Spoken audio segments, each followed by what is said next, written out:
Capítulo 45. Enquanto uma chora, outra ri. É a lei do mundo, meu rico senhor. É a perfeição universal. Tudo chorando seria monótono, tudo rindo, cansativo. Mas uma boa distribuição de lágrimas e polcas, soluços e sarambadas acaba por trazer à alma do mundo a variedade necessária e faz-se o equilíbrio da vida. A outra que ri é a alma do Rubião. Escutai a cantiga alegre, brilhante com que ela desce o morro, dizendo as coisas mais íntimas às estrelas. Espécie de rapsódia feita de uma linguagem que ninguém nunca alfabetou, por ser impossível achar um sinal que lhe exprima os vocábulos. Cá embaixo, as ruas desertas parecem-lhe povoadas. O silêncio é um tumulto. E de todas as janelas debruçam-se vultos de mulher, caras bonitas e grossas sobrancelhas, todas Sofias, e uma Sofia única. Uma ou outra vez, Rubião acha que foi temerário, indiscreto, recorda o caso do jardim, a resistência, o enfado da moça e chega a arrepender-se. Tem então calafrios, fica aterrado com a ideia de que podem fechar-lhe a porta e cortar inteiramente as relações. Tudo porque precipitou os acontecimentos. Sim, devia esperar. A ocasião não era própria. Visitas, muitas luzes. Que lembrança foi aquela de falar de amores, sem cautelas, desbragadamente? Achava-lhe a razão. Era bem feito que o despedisse logo. Fui o maluco, dizia em voz alta. Não pensava no jantar que foi lauto, nem nos vinhos que eram generosos, nem na eletricidade própria de uma sala em que as senhoras galantes achava-se maluco, completamente maluco. Logo depois, a mesma alma que se acusava defendia-se. Sofia parecia tê-lo animado ao que fez. Os olhos frequentes, depois fixos, os modos, os requebros, a distinção de o mandar sentar ao pé de si à mesa de jantar, de só cuidar dele, de lhe dizer melodiosamente coisas afáveis, que era tudo isso mais que exortações e solicitações? E a boa alma explicava a contradição da moça. Depois, no jardim, era a primeira vez que ouvia tais palavras fora do grêmio conjugal, e ali, perto de todos, devia tremer naturalmente. Demais, ele expandira-se muito e precipitou tudo. Nenhuma graduação devia ter ido pé ante pé e nunca segurar-lhe as mãos com tanta força que chegasse a molestá-la. Em conclusão, achava-se grosseiro. Voltava o receio de lhe fecharem a porta. Depois tornava as consolações da esperança, a análise das ações da moça, a própria invenção do padre Mendes, mentira de cumplicidade. Pensava também na estima do marido. Aqui estremeceu. A estima do marido deu-lhe remorsos. Não só merecia a confiança dele, mas acrescia certa dívida pecuniária e umas 3 letras que Rubião aceitou por ele. Não posso, não devo, ia dizendo a si mesmo. Não é bonito ir adiante. Também é verdade que, a rigor, não sou autor de nada. Ela é que é. Desde muito me anda desafiando. Pois que desafia agora. Sim, é preciso resistir-lhe. Emprestei o dinheiro quase sem pedido, porque ele precisava muito e eu devia-lhe obséquios. As letras, sim, as letras foi ele que me pediu que assinasse, mas não me pediu mais nada. Sei que é honrado, que trabalha muito. O diabo da mulher é que fez mal em meter-se de permeio, com os lindos olhos e a figura. Que admirável figura, meu Pai do céu! Hoje, então, estava divina, quando o braço dela roçava no meu à mesa, apesar da minha manga.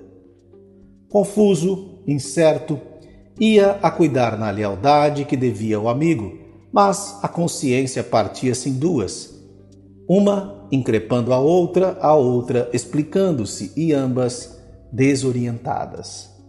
Deu por si na Praça da Constituição. Viera andando à toa, pensou em ir ao teatro, mas era tarde. Então, dirigiu-se ao Largo de São Francisco para meter-se em um tiburi e ir para Botafogo. Achou 3, que vieram logo ao encontro dele, oferecendo os seus serviços e louvando principalmente o cavalo, um bom cavalo, um animal excelente.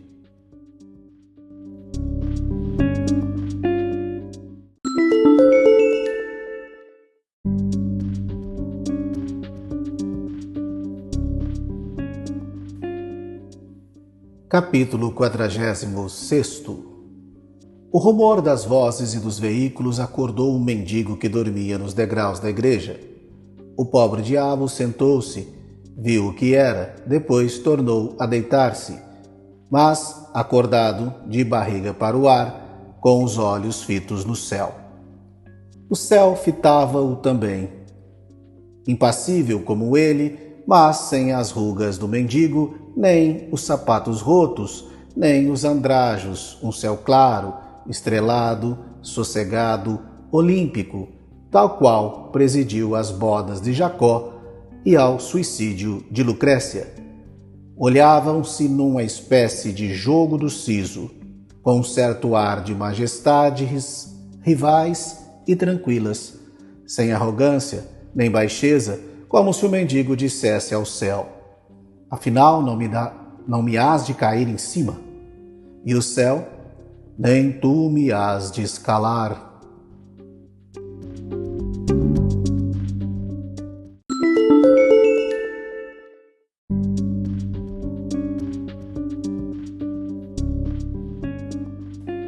Capítulo 47. Rubião não era filósofo. A comparação que ali fez entre os seus cuidados e os do maltrapilho apenas lhe trouxe à alma uma sombra de inveja. Aquele malandro não pensa em nada, disse ele consigo. Daqui a pouco está dormindo enquanto eu. Meu amo, entre, que o animal é bom, vamos lá em 15 minutos. Os outros 2 cocheiros diziam-lhe a mesma coisa, quase por iguais palavras. Meu amo, vem aqui e verá. Olhe o meu cavalinho. Faça favor, são 13 minutos de viagem. Em 13 minutos está em casa. Rubião, depois de hesitar ainda, deu consigo dentro do tílburi que ficava à mão e mandou tocar para Botafogo. Então lembrou-se de um velho episódio esquecido, ou foi o episódio que lhe deu inconscientemente a solução. Uma ou outra coisa Rubião guiou o pensamento, com o fim de escapar às sensações daquela noite. Lá iam longos anos. Ele era então rapaz e pobre. Um dia, às 8 horas da manhã, saiu da casa, que era na Rua do Cano, antiga 7 de setembro, entrou no Largo de São Francisco de Paula. Dali, desceu pela Rua do Ouvidor. Ia com alguns cuidados. Morava em casa de um amigo que começava a tratá-lo como hóspede de 3 dias, e ele já o era de 4 semanas. Dizem que os de 3 dias cheiram mal. Muito antes disso cheiram mal os defuntos, ao menos nestes climas quentes. Certo é que o nosso Rubião, singelo como um bom mineiro, mas desconfiado como um paulista, ia cheia de cuidados, pensando em retirar-se quanto antes. Pode crer-se que desde que saiu de casa, entrou no Largo de São Francisco e desceu a Rua do Ouvidor até a Rua dos Ourives. Não viu nem ouviu coisa nenhuma. Na esquina da Rua dos Ourives, deteve-o um ajuntamento de pessoas e um préstito singular. Um homem judicialmente trajado lia em voz alta um papel, a sentença. Havia mais o juiz, um padre, soldados e curiosos. Mas as principais figuras eram 2 pretos. Um deles, mediano, magro, tinha as mãos atadas, os olhos baixos, a cor fula e levava uma corda enlaçada no pescoço. As pontas do baraço iam nas mãos do outro preto. Este outro olhava para a frente e tinha a cor fixa e retinta. Sustentava com galhardia e curiosidade pública. Lido o papel, o préstito seguiu pela Rua dos Ourives adiante. Vinha do Aljube e ia para o Largo do Moura. Rubião naturalmente ficou impressionado. Durante alguns segundos esteve como agora a escolha de um tílburi. Forças íntimas ofereciam-lhe o seu cavalo, umas que voltasse para trás ou descesse para ir aos seus negócios, outras que fosse ver enforcar o preto. Era tão raro ver um enforcado. Senhor, em 20 minutos está tudo findo. Senhor, vamos tratar de outros negócios. O nosso homem fechou os olhos e deixou-se ir ao acaso. O acaso, em vez de levá-lo pela rua do ouvidor abaixo até a da quitanda, torceu-lhe o caminho pela dos ourives, atrás do préstito. Não iria ver a execução, pensou ele. Era só ver a marcha do réu, a cara do carrasco, as cerimônias.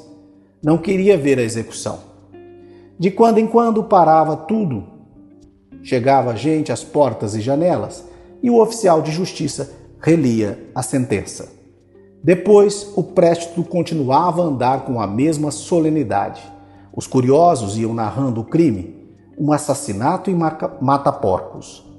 O assassino era dado como um homem frio e feroz. A notícia dessas qualidades fez bem a Rubião. Deu-lhe força para encarar o réu, sem delíquios de piedade. Não era já a cara do crime, o terror dissimulava a perversidade. Sem reparar, deu consigo no largo da execução. Já ali havia bastante gente. Com a que vinha, formou-se multidão compacta. Voltemos, disse ele consigo. Verdade é que o réu ainda não subira a forca. Não o matariam de relance. Sempre era tempo de fugir. E dado que ficasse, porque não fecharia os olhos, como fez certo Alípio diante do espetáculo das feras? Note-se bem que Rubião nada sabia desse tal rapaz antigo. Ignorava, não só que fechara os olhos, mas também que os abrira logo depois, devagarinho e curioso. Eis o réu que sobe a forca. Passou pela turba um frêmito. O carrasco pôs mãos à obra.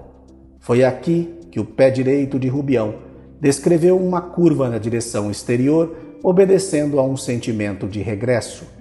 Mas o esquerdo, tomado de sentimento contrário, deixou-se estar. Lutaram alguns instantes. Olha o meu cavalo! Veja, é um rico animal. Não seja mau, não seja medroso. Rubião esteve assim alguns segundos, os que bastaram para que chegasse o momento fatal. Todos os olhos fixaram-se no mesmo ponto, como os dele. Rubião não podia entender que bicho era que lhe mordia as entranhas, nem que mãos de ferro lhe pegavam da alma e retinham ali. O instante fatal foi realmente um instante. O réu esperneou, contraiu-se. O algoz cavalgou-o de um modo airoso e destro. Passou pela multidão um rumor grande. Rubião deu um grito e não viu mais nada.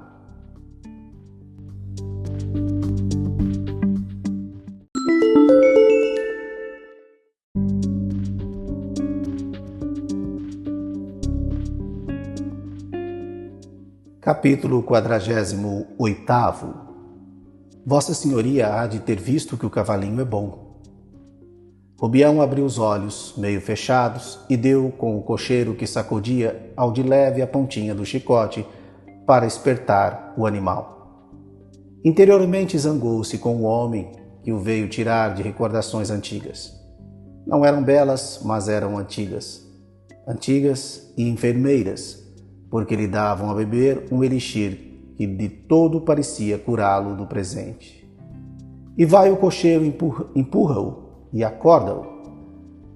Iam subindo a Rua da Lapa. O cavalo, em verdade, comia o espaço como se fosse a descer. Este cavalo tem-me uma amizade, continuou o cocheiro, que se não acredita. Podia contar coisas extraordinárias. Há pessoas que até dizem que é mentira minha, mas não, senhor, não é. Quem não sabe que o cavalo e o cachorro são os animais que mais gostam da gente? Cachorro parece que ainda gosta mais. Cachorro trouxe à memória de Rubião o Quincas Borba, que lá devia estar em casa à espera dele, ansioso.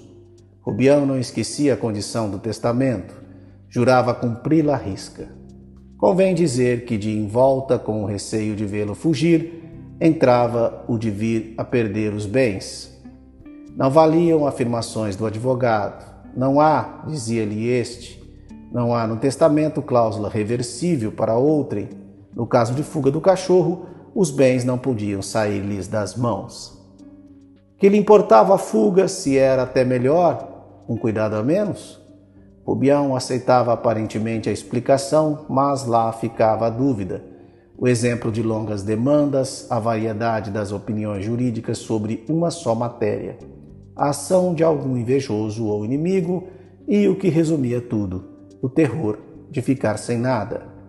Daí os rigores da reclusão. Daí também o remorso de ter passado a tarde e a noite sem pensar uma só vez no Quincas Borba. Sou um ingrato, disse consigo. Emendou-se logo, mais ingrato não era ter pensado no outro Quincas Borba, que lhe deixou tudo. Vai, senão quando ocorreu-lhe que os dois Quincas Borba podiam ser a mesma criatura, por efeito da entrada da alma do defunto no corpo do cachorro, menos a purgar os seus pecados que a vigiar o dono. Foi uma preta de São João del Rei que lhe meteu em criança essa ideia de transmigração. Dizia ela que a alma cheia de pecados ia para o corpo de um bruto. Chegou a jurar que conheceram um escrivão que acabou feito gambá. Vossa Senhoria não se esqueça de dizer onde é a casa, disse-lhe repentinamente o cocheiro. Pare.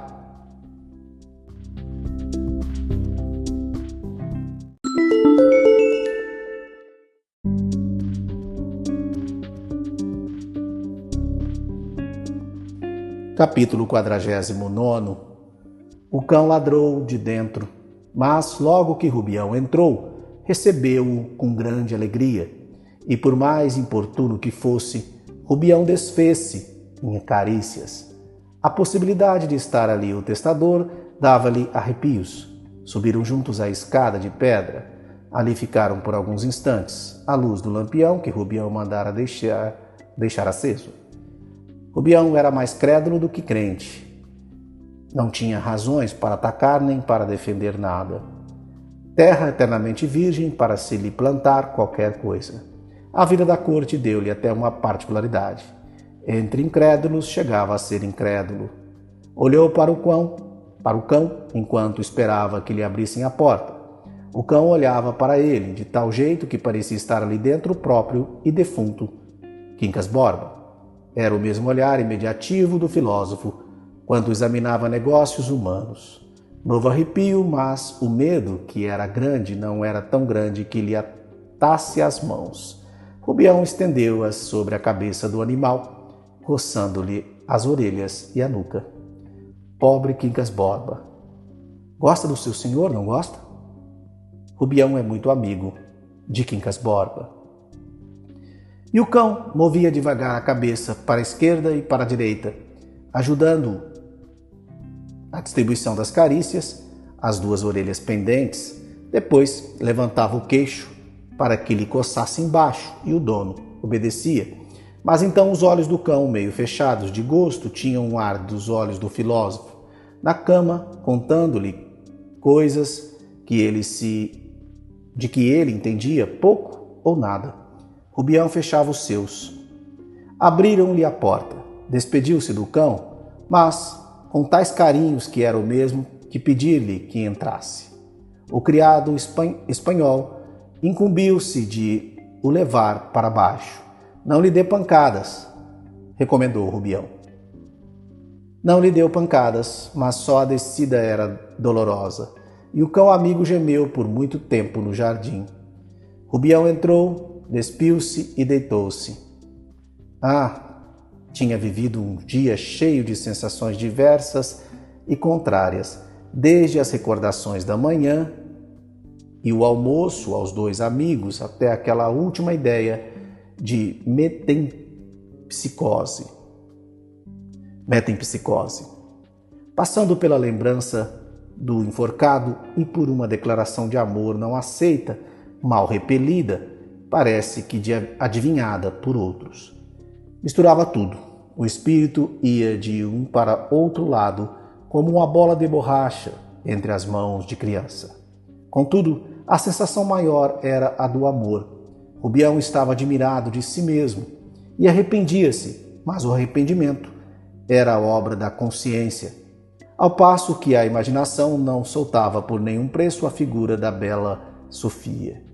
1, 2, 3 horas. Sofia ao longe, os latidos do cão embaixo, o sono esquivo. Onde iam já às 3 horas? 3:30. Enfim, depois de muito cuidar, apareceu-lhe o sono, espremeu as clássicas papoulas e foi um instante. Rubião dormiu antes das 4.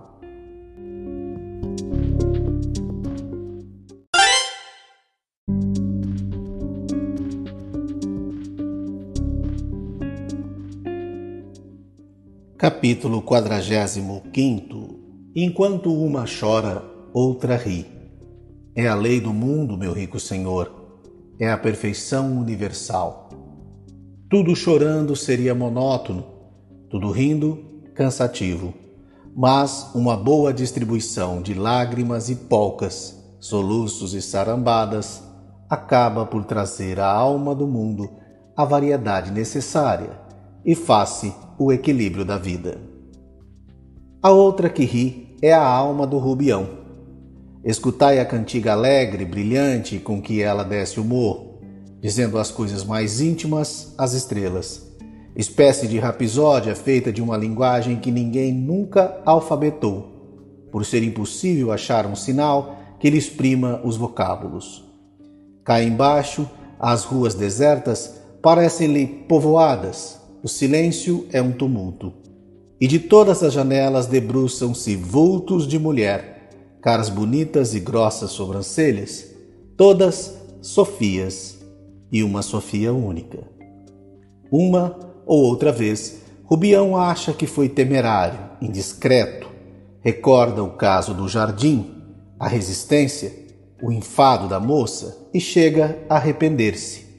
Tem então calafrios, fica aterrado com a ideia de que podem fechar-lhe a porta e cortar inteiramente as relações. Tudo porque precipitou os acontecimentos. Sim, devia esperar. A ocasião não era própria. Visitas, muitas luzes. Que lembrança foi aquela de falar de amores, sem cautelas, desbragadamente? Achava-lhe a razão. Era bem feito que o despedisse logo. Fui o maluco, dizia em voz alta. Não pensava no jantar que foi lauto, nem nos vinhos que eram generosos, nem na eletricidade própria de uma sala em que as senhoras galantes achava-se maluco, completamente maluco. Logo depois, a mesma alma que se acusava defendia-se. Sofia parecia tê-lo animado ao que fez.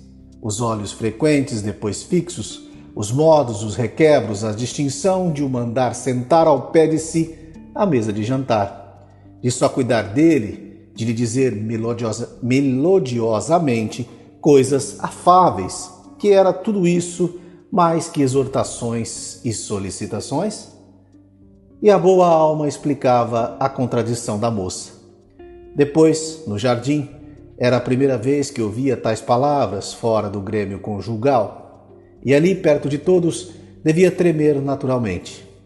Demais, ele expandira-se muito e precipitou tudo. Nenhuma graduação devia ter ido pé ante pé e nunca segurar-lhe as mãos com tanta força que chegasse a molestá-la. Em conclusão, achava-se grosseiro. Voltava o receio de lhe fecharem a porta. Depois tornava as consolações da esperança, a análise das ações da moça, a própria invenção do padre Mendes, mentira de cumplicidade. Pensava também na estima do marido. Aqui estremeceu. A estima do marido deu-lhe remorsos. Não só merecia a confiança dele, mas acrescia certa dívida pecuniária e umas 3 letras que Rubião aceitou por ele. Não posso, não devo, ia dizendo a si mesmo. Não é bonito ir adiante. Também é verdade que, a rigor, não sou autor de nada. Ela é que é. Desde muito me anda desafiando. Pois que desafia agora. Sim, é preciso resistir-lhe. Emprestei o dinheiro quase sem pedido, porque ele precisava muito e eu devia-lhe obséquios. As letras, sim, as letras foi ele que me pediu que assinasse, mas não me pediu mais nada. Sei que é honrado, que trabalha muito. O diabo da mulher é que fez mal em meter-se de permeio, com os lindos olhos e a figura. Que admirável figura, meu Pai do céu! Hoje, então, estava divina, quando o braço dela roçava no meu à mesa, apesar da minha manga. Confuso, incerto, ia a cuidar na lealdade que devia ao amigo, mas a consciência partia-se em duas, uma increpando a outra explicando-se e ambas desorientadas. Deu por si na Praça da Constituição. Viera andando à toa, pensou em ir ao teatro, mas era tarde. Então dirigiu-se ao Largo de São Francisco para meter-se em um tiburi e ir para Botafogo. Achou 3 que vieram logo ao encontro dele, oferecendo os seus serviços e louvando principalmente o cavalo, um bom cavalo, um animal excelente.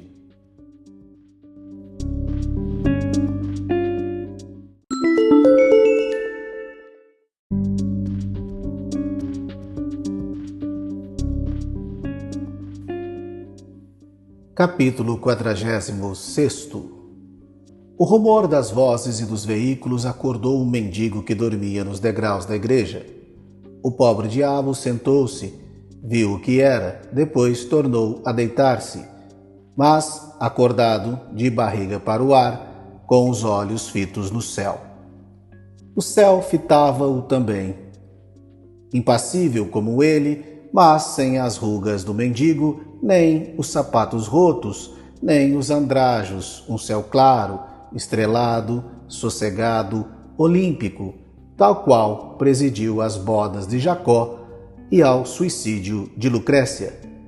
Olhavam-se numa espécie de jogo do siso, com um certo ar de majestades rivais e tranquilas, sem arrogância nem baixeza, como se o mendigo dissesse ao céu: afinal não me hás de cair em cima, e o céu: nem tu me hás de escalar.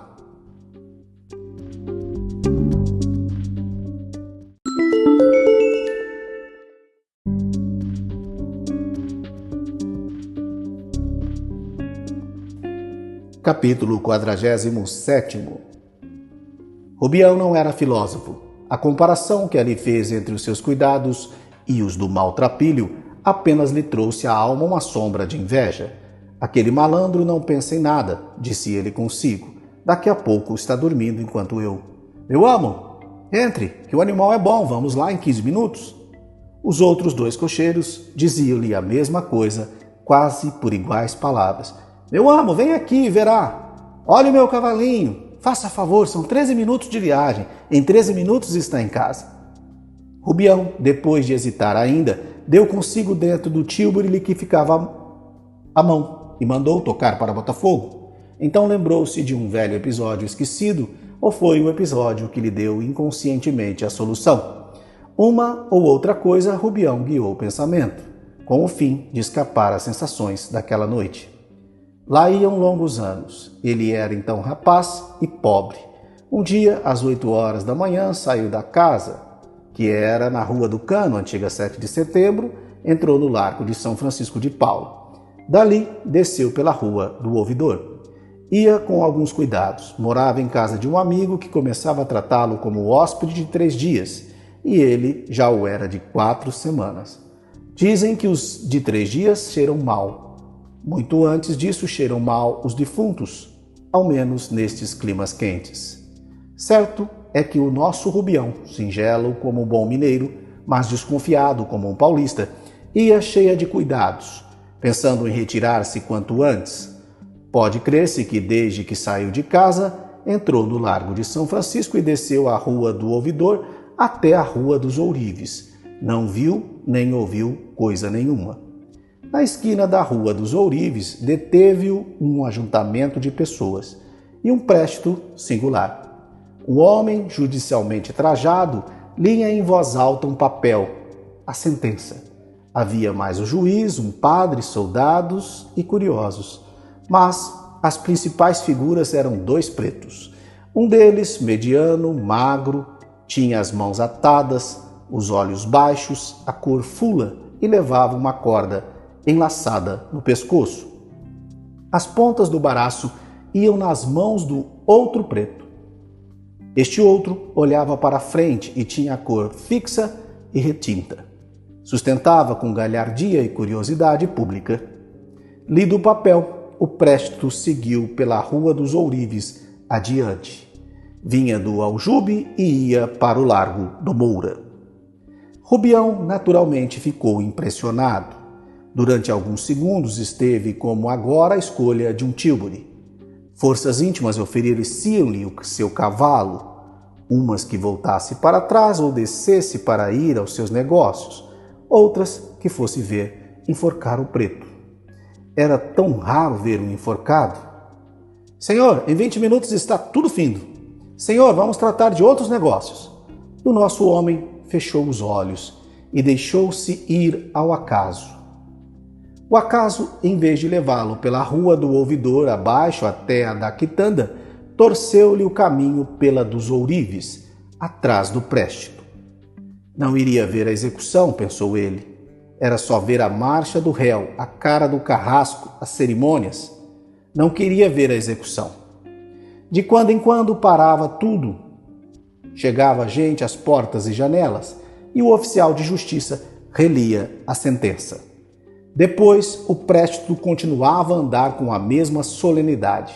Os curiosos iam narrando o crime, um assassinato em mata-porcos. O assassino era dado como um homem frio e feroz. A notícia dessas qualidades fez bem a Rubião. Deu-lhe força para encarar o réu, sem delíquios de piedade. Não era já a cara do crime, o terror dissimulava a perversidade. Sem reparar, deu consigo no largo da execução. Já ali havia bastante gente. Com a que vinha formou-se multidão compacta. Voltemos, disse ele consigo. Verdade é que o réu ainda não subira a forca. Não o matariam de relance. Sempre era tempo de fugir. E dado que ficasse, porque não fecharia os olhos, como fez certo Alípio diante do espetáculo das feras? Note-se bem que Rubião nada sabia desse tal rapaz antigo. Ignorava, não só que fechara os olhos, mas também que os abrira logo depois, devagarinho e curioso. Eis o réu que sobe a forca. Passou pela turba um frêmito. O carrasco pôs mãos à obra. Foi aqui que o pé direito de Rubião descreveu uma curva na direção exterior, obedecendo a um sentimento de regresso. Mas o esquerdo, tomado de sentimento contrário, deixou-se estar. Lutaram alguns instantes. Olha o meu cavalo! Veja, é um rico animal. Não seja mau, não seja medroso. Rubião esteve assim alguns segundos, os que bastaram para que chegasse o momento fatal. Todos os olhos fixaram-se no mesmo ponto, como os dele. Rubião não podia entender que bicho era que lhe mordia as entranhas, nem que mãos de ferro lhe pegavam da alma e retinham ali. O instante fatal foi realmente um instante. O réu esperneou, contraiu-se. O algoz cavalgou-o de um modo airoso e destro. Passou pela multidão um rumor grande. Rubião deu um grito e não viu mais nada.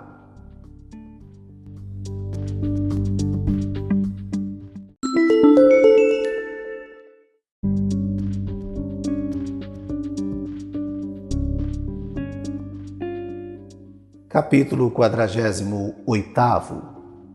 Vossa Senhoria há de ter visto que o cavalinho é bom. Rubião abriu os olhos, meio fechados, e deu com o cocheiro que sacudia ao de leve a pontinha do chicote para espertar o animal. Interiormente zangou-se com o homem que o veio tirar de recordações antigas. Não eram belas, mas eram antigas. Antigas e enfermeiras, porque lhe davam a beber um elixir que de todo parecia curá-lo do presente. E vai o cocheiro empurra-o e acorda-o. Iam subindo a Rua da Lapa. O cavalo, em verdade, comia o espaço como se fosse a descer. Este cavalo teme uma amizade, continuou o cocheiro, que se não acredita. Podia contar coisas extraordinárias. Há pessoas que até dizem que é mentira minha, mas não, senhor, não é. Quem não sabe que o cavalo e o cachorro são os animais que mais gostam da gente? Cachorro parece que ainda gosta mais. Cachorro trouxe à memória de Rubião o Quincas Borba, que lá devia estar em casa à espera dele, ansioso. Rubião não esquecia a condição do testamento, jurava cumpri-la à risca. Convém dizer que de envolta com o receio de vê-lo fugir, entrava o de vir a perder os bens. Não valiam afirmações do advogado. Não há, dizia-lhe este, não há no testamento cláusula reversível para outrem. No caso de fuga do cachorro, os bens não podiam sair-lhes das mãos. Que lhe importava a fuga, se era até melhor, um cuidado a menos? Rubião aceitava aparentemente a explicação, mas lá ficava a dúvida. O exemplo de longas demandas, a variedade das opiniões jurídicas sobre uma só matéria, a ação de algum invejoso ou inimigo e o que resumia tudo, o terror de ficar sem nada. Daí os rigores da reclusão. Daí também o remorso de ter passado a tarde e a noite sem pensar uma só vez no Quincas Borba. Sou um ingrato, disse consigo. Emendou-se logo, mais ingrato não era ter pensado no outro Quincas Borba, que lhe deixou tudo. Vai, senão quando ocorreu-lhe que os dois Quincas Borba podiam ser a mesma criatura. Por efeito da entrada da alma do defunto no corpo do cachorro, menos a purgar os seus pecados que a vigiar o dono. Foi uma preta de São João del Rei que lhe meteu em criança essa ideia de transmigração. Dizia ela que a alma cheia de pecados ia para o corpo de um bruto. Chegou a jurar que conhecera um escrivão que acabou feito gambá. Vossa Senhoria não se esqueça de dizer onde é a casa, disse-lhe repentinamente o cocheiro. Pare.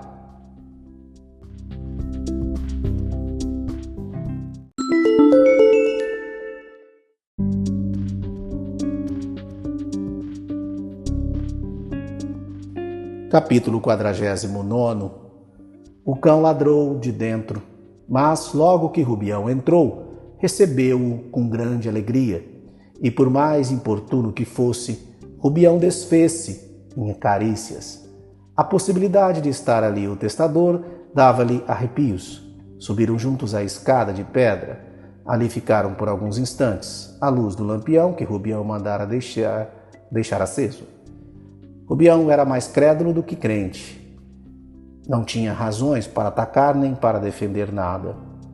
Terra eternamente virgem para se lhe plantar qualquer coisa. A vida da corte deu-lhe até uma particularidade. Entre incrédulos chegava a ser incrédulo. Olhou para o cão, enquanto esperava que lhe abrissem a porta. O cão olhava para ele, de tal jeito que parecia estar ali dentro o próprio e defunto Quincas Borba. Era o mesmo olhar imediativo do filósofo quando examinava negócios humanos. Novo arrepio, mas o medo, que era grande, não era tão grande que lhe atasse as mãos. Rubião estendeu-as sobre a cabeça do animal, roçando-lhe as orelhas e a nuca. Pobre Quincas Borba. Gosta do seu senhor, não gosta? Rubião é muito amigo de Quincas Borba. E o cão movia devagar a cabeça para a esquerda e para a direita, ajudando a distribuição das carícias, as duas orelhas pendentes. Depois levantava o queixo para que lhe coçasse embaixo e o dono obedecia. Mas então os olhos do cão, meio fechados de gosto, tinham o ar dos olhos do filósofo, na cama, contando-lhe coisas de que ele entendia pouco ou nada. Rubião fechava os seus. Abriram-lhe a porta. Despediu-se do cão, mas com tais carinhos que era o mesmo que pedir-lhe que entrasse. O criado espanhol incumbiu-se de o levar para baixo. Não lhe dê pancadas, recomendou Rubião. Não lhe deu pancadas, mas só a descida era dolorosa, e o cão amigo gemeu por muito tempo no jardim. Rubião entrou, despiu-se e deitou-se. Tinha vivido um dia cheio de sensações diversas e contrárias, desde as recordações da manhã e o almoço aos dois amigos, até aquela última ideia de metempsicose, passando pela lembrança do enforcado e por uma declaração de amor não aceita, mal repelida, parece que adivinhada por outros. Misturava tudo. O espírito ia de um para outro lado, como uma bola de borracha entre as mãos de criança. Contudo, a sensação maior era a do amor. Rubião estava admirado de si mesmo e arrependia-se, mas o arrependimento era obra da consciência, ao passo que a imaginação não soltava por nenhum preço a figura da bela Sofia. 1, 2, 3 horas. Sofia ao longe, os latidos do cão embaixo, o sono esquivo. Onde iam já às 3 horas? 3:30. Enfim, depois de muito cuidar, apareceu-lhe o sono, espremeu as clássicas papoulas e foi um instante. Rubião dormiu antes das 4.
Capítulo 55. Tudo esperava o outro, menos isto. Daí o espanto em que se dissolveu a cólera, daí também uma sombrinha de pesar. Que é que o leitor menos espera? Deixá-los? Naturalmente ia-se embora do Rio de Janeiro. Era o castigo que a si mesmo impunha pela ação ruim que praticara em Santa Teresa. Logo, deixara-se, arrependera-se. Não tinha cara de aparecer a esposa do amigo. Tal foi a primeira conclusão do Palha. Mas vieram outras hipóteses.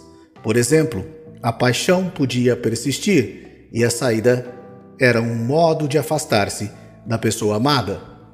Também podia acontecer que entrasse aí algum plano de casamento.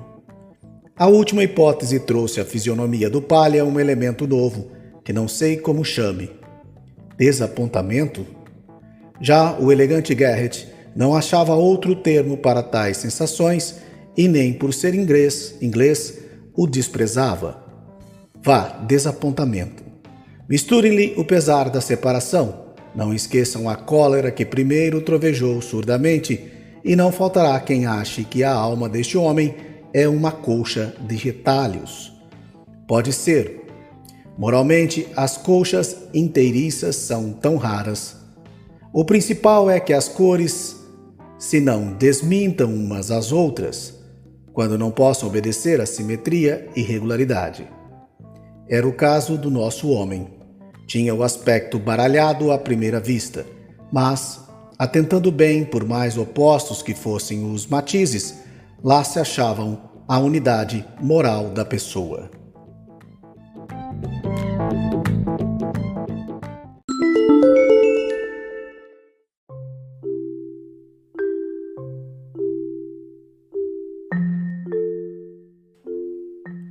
Capítulo 56. Mas por que é que Rubião ia deixá-los? Que razão, que negócio? No dia seguinte, ao do caso de Santa Teresa, acordou o preço. Almoçou mal, não cuidou de nada, calçou as chinelas africanas sem interesse, não mirou as alfaias belas ou simplesmente ricas que lhe enchiam a casa. Não pôde suportar as carícias do cão mais de 2 minutos.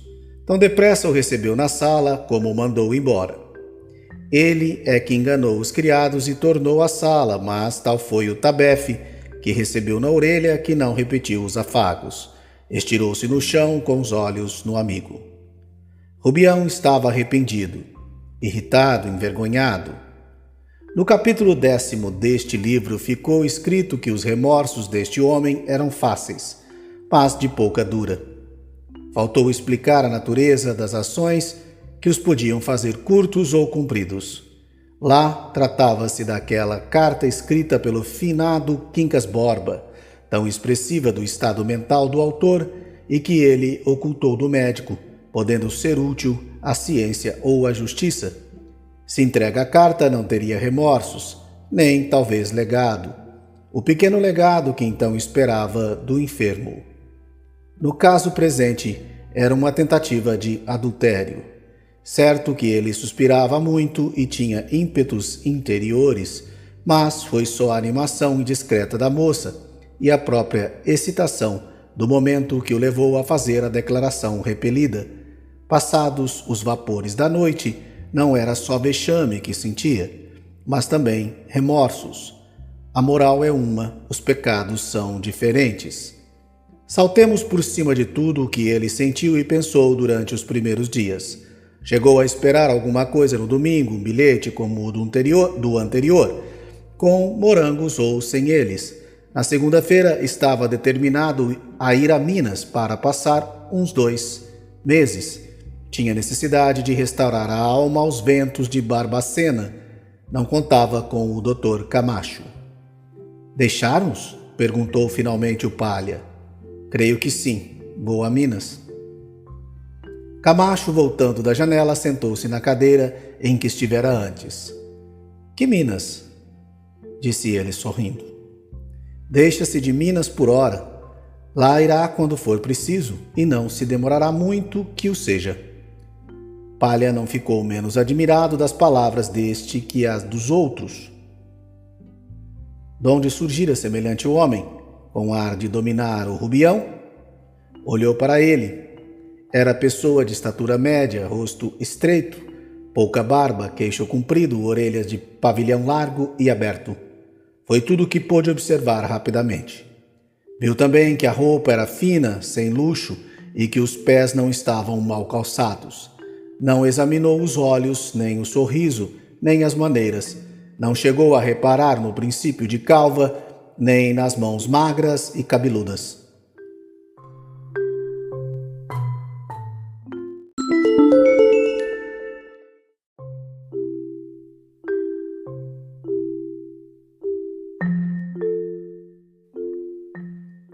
Camacho era um homem político, formado em Direito em 1844 pela Faculdade do Recife. Voltara para a província natal, onde começou a advogar. Mas a advocacia era um pretexto. Já na academia, escrevera um jornal político, sem partido definido, mas com muitas ideias colhidas aqui e ali, e expostas em estilo meio magro e meio inchado. Pessoa que recolheu esses primeiros frutos de Camacho fez um índice dos seus princípios e aspirações. Ordem pela liberdade, liberdade pela ordem. A autoridade não pode abusar da lei sem esbofetear-se a si própria. A vida dos princípios é a necessidade moral das nações novas como das nações velhas. Dai-me boa política, dar-vos-ei boas finanças. Barão Luís. Mergulhemos no Jordão constitucional. Dai passagem aos valentes, homens do poder. Eles serão os vossos sustentáculos, etc., etc. Na província natal, essa ordem de ideias teve de ceder a outras, e o mesmo se pôde dizer do estilo. Fundou ali um jornal, mas, sendo a política local menos abstrata, Camacho aparou as asas e desceu as nomeações de delegados, as obras provinciais, as gratificações, a luta com a folha adversa e aos nomes próprios e impróprios. A adjetivação exigiu grande apuro. Nefasto, esbanjador, vergonhoso, perverso foram os termos obrigados, enquanto atacou o governo, mas logo que por uma mudança de presidente passou a defendê-lo. As qualificações mudaram também. Enérgico, ilustrado, justiceiro, fiel aos princípios, verdadeira glória da administração, etc., etc. Esse tiroteio durou 3 anos. No fim deles, a paixão política dominava a alma do jovem bacharel. Membro da Assembleia Provincial, logo depois da Câmara dos Deputados, presidente de uma província de segunda ordem, onde, por natural mudança do destino, leu nas folhas da oposição todos os nomes que escrevera outrora. Nefasto, esbanjador, vergonhoso, perverso, Camacho teve dias grandes e pequenos, andou fora e dentro da Câmara, orou, escreveu, lutou constantemente. Acabou por vir morar na capital do Império. Deputado da conciliação dos partidos, viu governar o Marquês de Paraná e instou por algumas nomeações em que foi atendido, mas se é certo que o Marquês lhe pedia conselhos e usava confiar-lhe os planos que trazia, ninguém podia afirmá-lo, porque ele, em se tratando da própria consideração, mentia sem dificuldade. O que se pôde crer é que queria ser ministro e trabalhou por obtê-lo. Agregou-se a vários grupos, segundo lhe parecia acertado. Na Câmara discorria largamente sobre matérias de administração, acumulava algarismos, artigos de legislação, pedaços de relatórios, trechos de autores franceses, embora mal traduzidos. Mas, entre a espiga e a mão, está o muro de que fala o poeta, e por mais que o nosso homem entendesse a mão do seu desejo para colhê-la, a espiga lá ficava do lado oposto, donde a arrancavam outras mãos, mais ou menos sôfregas ou até descuidadas. Há solteirões na política. Camacho ia entrando nessa categoria melancólica em que todos os sonhos nupciais se evaporam com o tempo, mas não tinha a superioridade de abandoná-la. Ninguém que o organizasse, um gabinete se atrevia, ainda que o desejasse, a dar-lhe uma pasta. Camacho ia sentindo-se cair para simular influência. Tratava familiarmente os poderosos do dia, contava em voz alta as visitas aos ministros e a outras dignidades do Estado. Não lhe faltava que comer. A família era pequena, mulher, uma filha, que ia nos 18 anos, um afilhado de 9 e para isso dava a advocacia, mas trazia a política no sangue. Não lia, não cuidava em outra coisa. De literatura, ciências naturais, história, filosofia, artes, não se preocupava absolutamente nada. Também não conhecia grandes coisas de direito, guardava algum do que lhe dera a academia, mas a legislação posterior e práticas forenses. Com isso, ia arrazoando e ganhando.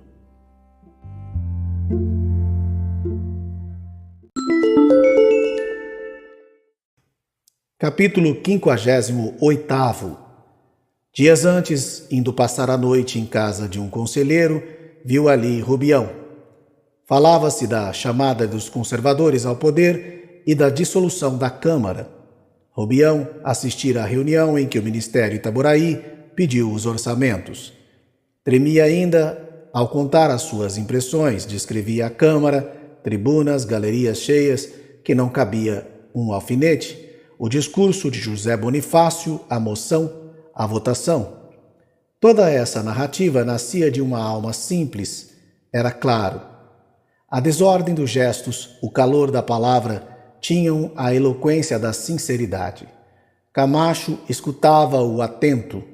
Teve modo de o levar a um canto da janela e fazer-lhe considerações graves sobre a situação. Rubião opinava de cabeça ou por palavras soltas e aprobatórias. Os conservadores não se demoram no poder, disse-lhe finalmente Camacho. Não? Não? Eles não querem a guerra e têm de cair por força. Veja como andei bem no programa da Folha. Que Folha? Conversaremos depois. No dia seguinte, almoçaram no Hotel de la Bus, a convite de Camacho. Este referiu ao outro que fundara meses antes uma folha com o único programa de continuar a guerra a todo transe. Andava muito acesa a dissensão entre liberais. Pareceu-lhe que o melhor modo de servir ao próprio partido era dar-lhe um terreno neutro e nacional. E isso agora serve-nos, concluiu ele, porque o governo inclina-se à paz. Já amanhã sai um artigo meu, furibundo. Rubião ouvia tudo, quase sem tirar os olhos do outro, comendo rapidamente nos intervalos em que o próprio Camacho inclinava a cabeça ao prato. Folgava de ver-se confidente político e, para dizer tudo, a ideia de entrar em luta para colher alguma coisa depois. Um lugar na Câmara, por exemplo, espanejou as asas de ouro no cérebro do nosso amigo. Camacho não lhe disse mais nada, procurou-o no dia seguinte e não o achou. Agora, pouco depois de entrar, vinha o Palha interrompê-los.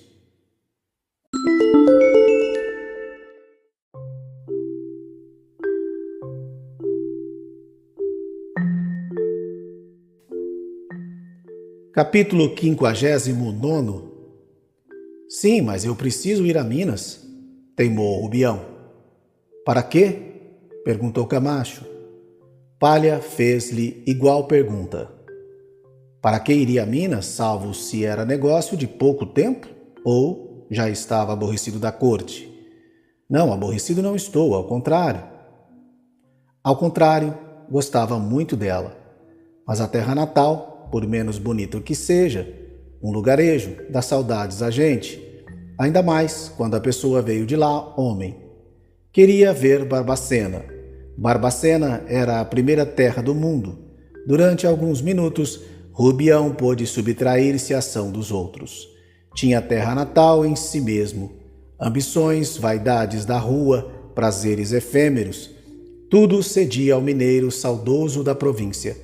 Se a alma dele foi alguma vez dissimulada e escutou a voz do interesse, agora era a simples alma de um homem arrependido do gozo e mal acomodado na própria riqueza. Palha e Camacho olharam um para o outro. Esse olhar como foi um bilhete de visita trocado entre as duas consciências.